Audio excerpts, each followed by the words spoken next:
Good morning students. मैं आपकी EVS ma'am.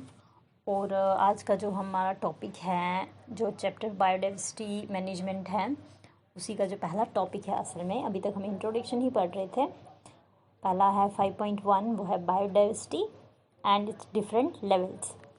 तो आज स्टार्ट करते हैं हम बायोडाइवर्सिटी और इसकी क्या क्या लेवल्स हैं। बायोडाइवर्सिटी के जो लेवल्स हैं वो हैं 3 लेवल पे हम इसको पढ़ते हैं।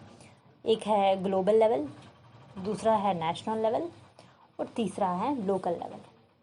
लोकल लेवल को भी फर्दर डिवाइड किया जाता है आगे जाके पॉइंट रिचनेस में, अल्फ़ा रिचनेस में और बीटा रिचनेस में।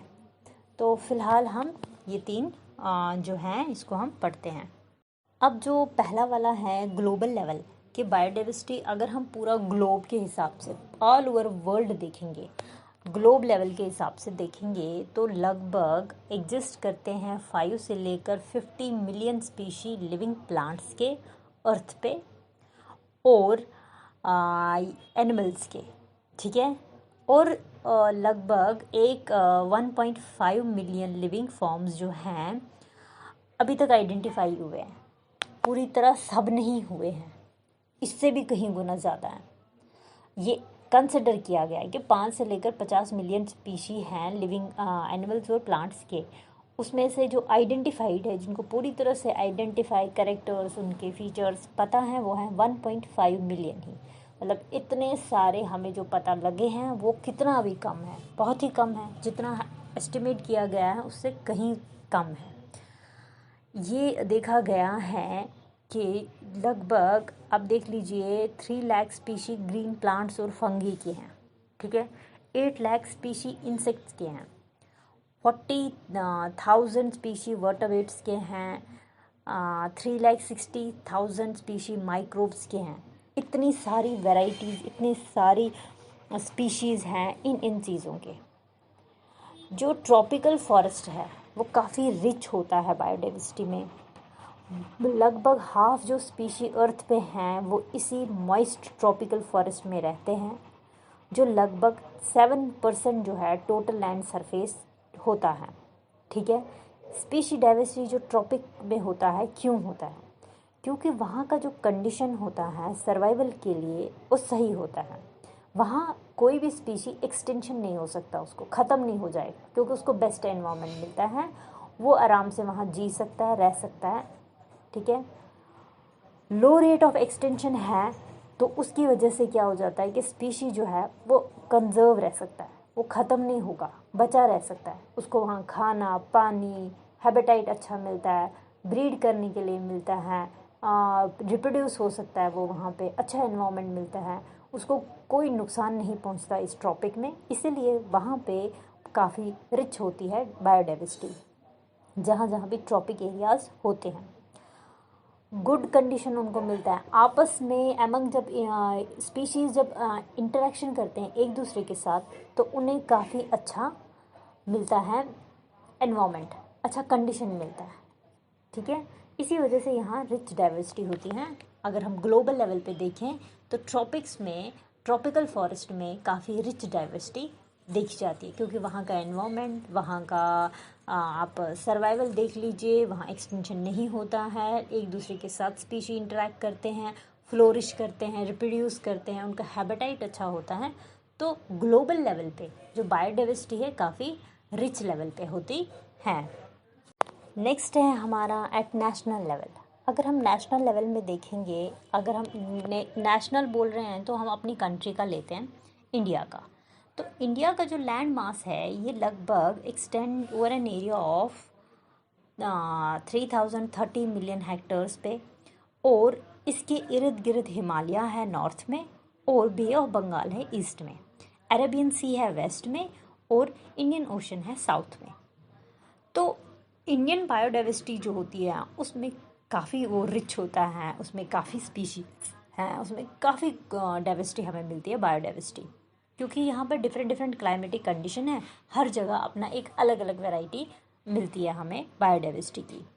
ये जो भी बायोजियोग्राफिकल रीजन्स जो इंडिया के हैं, हर कोई तो रिच नहीं हो सकता है बायोडाइवर्सिटी से। तो कुछ ही some rare plants and animal species ही कहीं कहीं मिलते हैं, ठीक है। जैसे अगर हांगुल आप देख लीजिए, हांगुल आपको सिर्फ कश्मीर में मिलेगा, ये पूरे ऑल ओवर इंडिया में नहीं मिलेगा। इसी तरीके से गिर फॉरेस्ट में आपको एशियाटिक लॉइन्स मिलते हैं, ठीक है। हर जगह अगर आप देखेंगे कोई ऐसी जगह जो होती है वो कुछ ऐसे रियर प्लांट्स और एनिमल्स से भरी है जो हर जगह नहीं पाए जाते, बस उसी स्पेसिफिक एरिया में पाए जाते हैं। तो इस हिसाब से नेशनल लेवल पे हर जगह अपने हिसाब से रिच है बायोडाइवर्सिटी में, मगर वो हर जगह वो चीज़ नहीं पाई जाती है, बहुत ही लिमिटेड जगह वो पाई जाती है। तो इंडिया अपनी अपनी जगह जो भी उसको जगह मिली है, different different variety of plants या एनिमल्स से वो रिच है। फॉर एग्ज़ाम्पल एप्पल है प्लांट की, ये ट्री की कैटेगरी में। फॉर एग्ज़ाम्पल वॉलनट है, तो ये भी लिमिटेड जगह पाए जाते हैं, हर जगह नहीं पाए जाएंगे। तो हर कोई जगह का एक स्पेसिफिक बायोडाइवर्सिटी का वेरिएशन है। इंडिया का जो फ्लोरा है लगभग 15,000 फ्लोरिंग प्लांट्स हैं। बहुत सारे क्रॉप्स यहाँ होते हैं। क्रॉप्स के हिसाब से इंडिया बहुत ही एग्रीकल्चरल लैंड मानी जाती है, तो कृषि प्रधान देश माना जाता है इसको।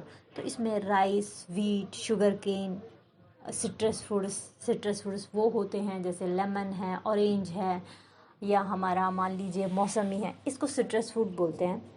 तो ये सारी चीज़ें इंडिया में नेशनल लेवल पे अगर हम देखेंगे काफ़ी इसमें डाइवर्सिटीज़ मिलती हैं। राइस का ही देख लीजिए, बासमती है, बहुत सारी चीज़ें हमें मिलती हैं। तो जो ये फिगर है इसमें आप देखेंगे कि जो percentage of different biota India में क्या है। इस फिगर में आप देख लीजिए जिम्नोस्पर्म्स जो हैं वो 0.1% हैं। टेरिडोफाइट्स, ये सारे जो हैं ये आपने 9th में पढ़े होंगे। ये जो 5 किंगडम सिस्टम ऑफ क्लासिफिकेशन पढ़ी थी आपने लिविंग ऑर्गेनिजम्स की, तो उसी में ये pteridophytes, bryophytes, algae, angiosperms, fungi, bacteria, mammals, aves, reptiles, amphibia, pisces, molluscs, insect, इनकी देखो क्या कितनी कितनी परसेंटेज हमारे परसेंटेज है डिफरेंट बायोटा इंडिया में।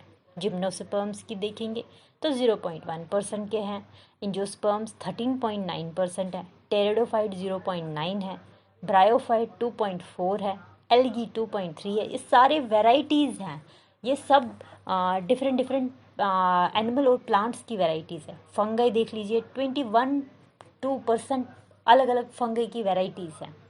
बैक्टीरिया देखेंगे तो 0.8% है, मैमलिया देखेंगे तो 0.3%, एवी जो हैं इनको बर्ड्स बोला जाता है 1.1, रेप्टाइल्स जिसमें हम स्नेक्स, लिजर्ड्स 0.4, ये रेप्टाइल की कैटेगरी है। एम्फीबिया 0.2%, पाइसेस फिशेस होती हैं 2.4%, मोलास्कस 4.7%, इंसेक्ट 49.3% वेराइटीज़ हैं डिफरेंट डिफरेंट इनके स्पीशीज़ जो इंडिया में इनके डिफरेंट डिफरेंट हैं परसेंटेज इंडिया में पाए जाते हैं। ये भी आप देख सकते हैं, ये नेशनल लेवल पे जो इंडिया का है डाइवर्सिटी वो अलग अलग जगह पे अलग हिसाब से पाया जाता है। तो ये डिपेंड करता है कि क्या क्लाइमेट कंडीशन है, उसी हिसाब से वो जगह रिच इन बायोडाइवर्सिटी होगी, और हर जगह तो रिच इन बायोडाइवर्सिटी नहीं हो सकती है। तो कुछ ही चीज़ें कहीं पे मिलती हैं, तो इस हिसाब से इंडिया में भी काफ़ी बायोडाइवर्सिटी है। अब हम देखेंगे लोकल लेवल पे क्या है।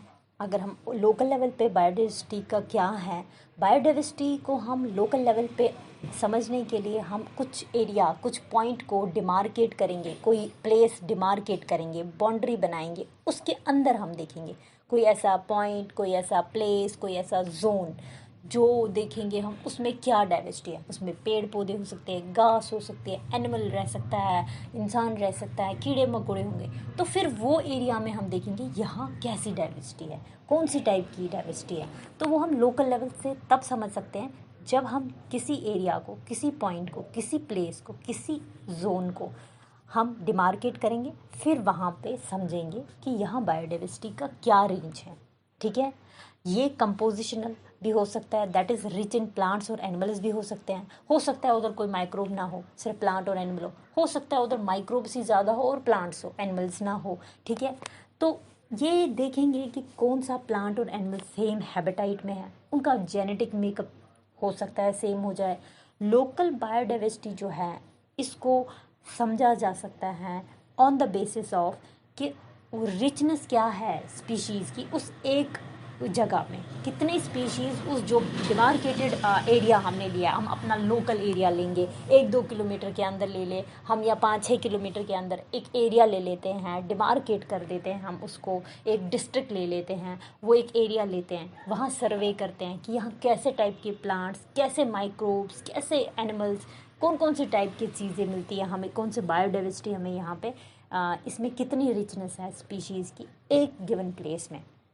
और हम देखते हैं कि फिज़िकल कैरेक्टरिस्टिक्स उस हैबिटेट का क्या है और वहाँ की वेजिटेशन उस पर्टिकुलर एरिया की क्या है, कि कैसे वो इस हैबिटेट में बहुत सारे जो स्पीशीज़ हैं रहते हैं, एक दूसरे के साथ इंटरेक्शन करते हैं, एक दूसरे को कैसे उनको ये हैबिटेट जो है वो सूट करता है, वो लोकल लेवल में हम देखा जाता है इसमें, उसके बेसिस के ऊपर लोकल बायोडाइवर्सिटी को समझा जाता है।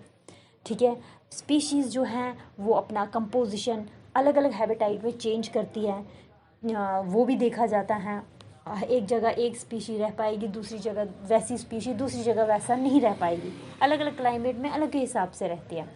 लोकल डाइवर्सिटी डिपेंड करता है कि क्लाइमेट कैसा है, जियोग्राफिकल, इकोलॉजिकल और बहुत सारी प्रोसेस रिस्पॉन्सिबल होती है उस एरिया की बायोडाइवर्सिटी को बढ़ाने के लिए, कि वहाँ का क्लाइमेट कैसा है, वहाँ जियोग्राफी कैसी है, वहाँ इकोलॉजिकल कंडीशन और भी बहुत सारी प्रोसेस, कैसा एनवायरनमेंट मिल रहा है, कैसा हैबिटेट है, क्या एक दूसरे के साथ सर्वाइव कर सकते हैं, कंपटीशन तो नहीं है, क्योंकि कंपटीशन अगर रिसोर्सेज के लिए हो गया तो वो वहाँ पे नहीं रह पाएंगे, अगर कंपटीशन रिसोर्सेज के लिए हुआ तो वो एक दूसरे को ही खा जाएंगे।